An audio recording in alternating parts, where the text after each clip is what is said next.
I've been waiting so long. Oh, you've been teasing me, baby, by the end of this song. Oh, girl, you better be ready. Bonjour à tous, c'est Mister Calaf et aujourd'hui on se retrouve pour une nouvelle vidéo, cette fois-ci sur Call of Duty Black Ops 2 en domination à corps sur la map Express. J'étais donc accompagné de ma M27 avec les équipements cross et chargeur rapide avec les atouts gilet pare-balles, détermination, pillard et ingénieur. J'étais donc avec les équipements C4 et insertion tactique. Donc dans cette vidéo, je voulais tout d'abord, avant de commencer un sujet, remercier les coéquipiers qui étaient avec moi, des amis de mon PSN qui sont la crevette du 29, Ikil Karma et Romain. Donc sans plus attendre, je vais donc commencer ce sujet de vidéo qui s'agit du bilan de Call of Duty Black Ops 2, comme je vous en avais parlé dans ma dernière vidéo, que je ferai en prochaine vidéo avant que Call of Duty Ghost sort le bilan de Call of Duty Black Ops 2. Donc je vais donc commencer par le mode campagne. Donc ce qu'il en est du mode campagne, toujours la même chose que pour les anciens Call of Duty, un mode campagne trop court malgré une histoire, enfin je veux dire un solo campagne plutôt bien pensé, hein, il faut le dire. C'est quand même une bonne imagination de la part des développeurs d'avoir fait une telle campagne.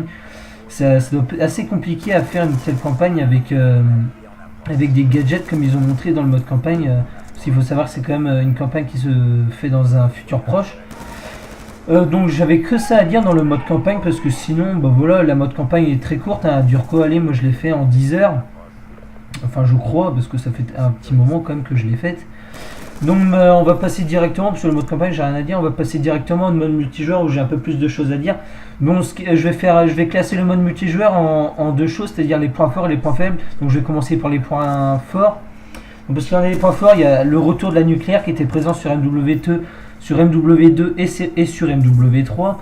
Malgré que je vais la mettre quand même en point faible pour une chose, je vais vous le dire, mais bon, pour le moment je la mets en point fort, mais je la mettrai aussi en point faible. Je vous dirai plus tard dans la vidéo pourquoi. Parce qu'il en est des séries de points, je trouve que les séries de points récompensent bien le nombre de kills d'affilée que tu as fait. Par exemple, tu as fait 8 kills d'affilée, tu débloques ta comment ça s'appelle, ta tourelle automatique. Et ben la tourelle automatique, et ben je trouve qu'elle récompense bien le nombre de kills que tu as fait d'affilée, parce que vous positionnez bien une tourelle tactique sur un point de domination, je peux vous dire qu'elle vous fait carnage.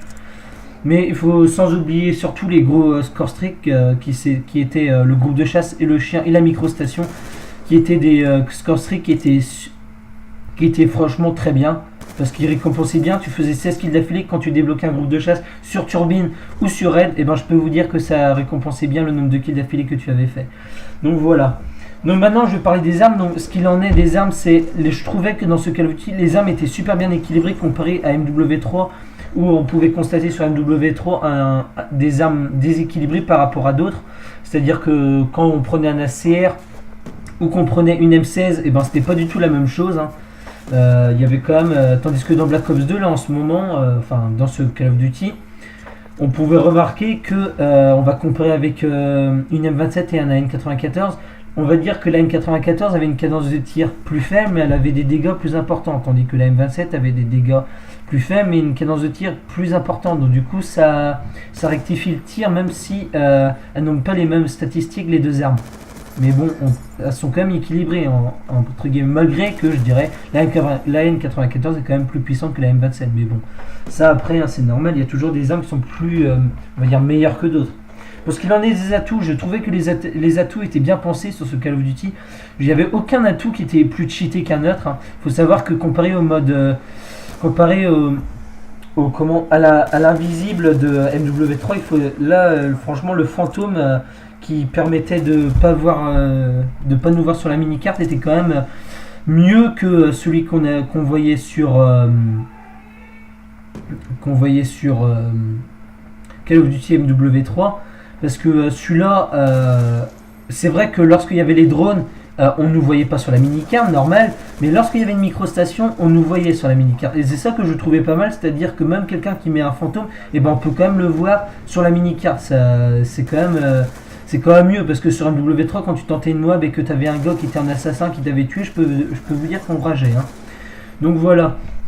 Donc maintenant je vais passer aussi maintenant au mode de jeu. Ils ont vraiment inventé des modes de jeu tels que point stratégique qui sont vraiment très intéressants à jouer, hein. C'est vraiment un esprit d'équipe qu'ils ont voulu faire dans ce Call of Duty, dans les modes de jeu. Parce qu'il faut savoir qu'un point stratégique, ça se joue en équipe.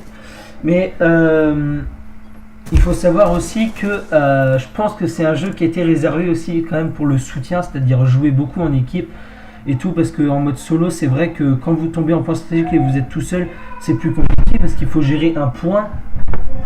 Donc c'était vraiment un exemple que je voulais prendre sur ce mode de jeu, car c'est le mode de jeu qui vient de sortir sur ce Call of Duty. Pour ce qu'il en est de la santé, la durée de vie est plus importante que sur un W3, c'est ça que je trouve mieux. Bon, après c'est sûr, tu joues en hardcore, c'est pas pareil, hein. Tu mets 2 balles, t'es mort. Mais je veux dire, dans un mode de jeu simple, il est vrai que la durée de vie était plus importante que sur un W3. Il fallait savoir que sur un W3, tu prenais 2 balles, t'étais par terre. Tandis que là, sur Call of Duty Black Ops 2, eh ben, il faut quand même, on sent les balles qu'on met quand même, il faut le dire. Bon, après, quelqu'un qui a une connexion un peu pourrie, désolé pour lui, mais il va sentir beau. C'est sûr que là, lui, il va les sentir les balles qu'il met. Donc voilà, pour ce qu'il en est aussi, je vais passer, non, je verrai ça plus tard. Donc maintenant on va passer dans les choses, dans les points faibles de Black Ops 2, parce qu'il y en a quelques-uns quand même que j'ai... Bon après, comme je le dis, c'est mes points de vue, hein. Vous allez sûrement pas être d'accord avec certaines choses que je vais dire, et ça j'en suis totalement d'accord, hein. Mais moi c'est vraiment mon point de vue, ce que j'en pense, et c'est selon moi, c'est pas je dis ça et c'est vrai. Il y a peut-être des choses que vous ne trouvez pas d'accord. Donc je tenais à le dire pour pas que ça commence à faire des débats un peu énervants, on va dire. Bon, ce que j'ai trouvé de pas très bien, donc comme je vais vous dire, c'est aussi la nucléaire. Il faut savoir quand même qu'ils ont mis la nucléaire à débloquer à 30 kills d'affilée. Et je trouve que débloquer une médaille à 30 kills d'affilée, alors que sur MW3 il la mettait à 24 kills d'affilée, et tu obtenais une Moab, mais sauf que la Moab tu pouvais l'activer. Et c'est ça que je reproche dans ce Call of Duty, c'est que on fait 30 kills d'affilée et on obtient juste une médaille. On n'active rien, enfin on n'a pas de récompense. Les ennemis savent même pas qu'on a débloqué une nucléaire. Il n'y a que nous et notre équipe qui savent qu'on a débloqué la nucléaire. Même pas, il n'y a que nous qui savent. L'équipe ne sait même pas. Il y a même pas de... Encore, ils auraient pu faire une petite affiche sur le côté de l'écran avec mis, par exemple, notre pseudo et notre emblème, avec mis nucléaire obtenu. Mais là, ils n'ont rien mis. Il n'y a que nous qui savent qu'on a débloqué la nucléaire. Et ça, je leur reproche un peu parce que je trouve faire 30 kills d'affilée et débloquer juste une médaille nucléaire, je trouve ça un peu fat, je trouve ça basique, je trouve. Donc voilà. Pour ce qu'il en est aussi du mode campagne, je trouve que je mets le mode campagne en point faible parce que je trouve que le mode campagne sur les Call of Duty ont toujours été trop courts. Hein, je trouve qu'ils sont vraiment trop courts. Donc c'est un truc que je leur reproche beaucoup car ils pourraient, c'est sûr qu'ils travaillent bien leur multijoueur, il n'y a rien à dire sur ça. Et encore la connexion, hein, elle reste à voir, je vais vous en parler après. Mais je trouve quand même que le mode campagne reste à travailler malgré qu'ils font vraiment des modes campagne au niveau histoire qui sont vraiment très intéressants. C'est vraiment proche de la réalité au niveau des guerres et tout. Mais ils sont trop courts au niveau de durée de jeu. Donc voilà, pour ce qu'il en est... des séries de points, je les mets en point faible aussi car il faut savoir, je les mets en point faible juste au niveau quand on rejoint une partie et qu'on se retrouve avec une microstation. Je suis désolé, mais moi quand j'ai une microstation et qu'elle n'est pas de ma faute et que je rejoins une partie, je rage quitte, c'est obligé. Enfin moi je sais pas vous ce que vous en pensez, mais moi je rage quitte quand il y a une microstation en face de moi et que je viens rejoindre une partie et que c'est pas de ma faute. Donc voilà, donc je trouve que des fois je préférais qu'ils c'est ça que j'aimerais bien qu'ils fassent dans les Call of Duty, c'est que quand on veut rejoindre une partie, ça soit une partie qui n'a pas encore commencé. Et ça, c'est vraiment quelque chose que j'aimerais bien qu'ils fassent dans les années à venir. Donc voilà. Donc maintenant, je vais parler de la connexion. La connexion vraiment sur Call of Duty Black Ops 2, elle était vraiment pourrie. C'est le mot qu'il faut employer. Elle était vraiment pourrie. Franchement, je sais pas combien de migrations d'autres j'ai eu, mais j'en ai eu un paquet. Heureusement qu'il y a l'arrivée des serveurs dédiés sur Ghost, mais bon, ils sont que sur PS4. Apparemment, il n'y aura pas sur PS3. Enfin, je crois pas, je suis pas sûr de ce que je dis. Mais je sais que sur PS4 il y aura, donc voilà. Je fais un peu vite le tour parce que j'ai pas beaucoup de temps pour parler. Donc maintenant, je vais parler un peu du mode zombie. Donc franchement, Call of Duty Black Ops 2, c'est réputé pour le mode zombie aussi, hein, il faut le dire. C'est quand même la série Black Ops de Call of Duty est réputée beaucoup pour son zombie. Donc j'ai fait quelques parties zombies, mais je suis pas fan du zombie parce que je préfère, pour moi, quand j'achète un Call of Duty, c'est pour le mode multijoueur. Donc voilà. Donc maintenant, je vais vous dire un peu ma position comparée aux autres Call of Duty de la note que je mettrais, de la position que je mettrais de Call of Duty Black Ops 2 depuis que je joue à Call of Duty. Donc pour moi, selon moi, Call of Duty Black Ops 2, je le placerai entre Call of Duty Black Ops 1, MW3, MW2, je le placerai juste après, je mettrai en dernière position Call of Duty Black Ops 1. En avant-dernière position, je mettrai Call of Duty Black Ops 2. En deuxième position, je mettrai Call of Duty Modern Warfare 3. Et en première position, je mettrai Call of Duty MW2. Car pour moi, Call of Duty MW2, c'était le basique et c'était le plus simple. Donc je lui mettrai à Call of Duty Black Ops 2 une note de 7,5 sur 10. Donc sur ce, c'était Mister Kellogg. J'espère que la vidéo vous a plu et on se retrouve pour une prochaine vidéo. Allez, ciao, bye bye.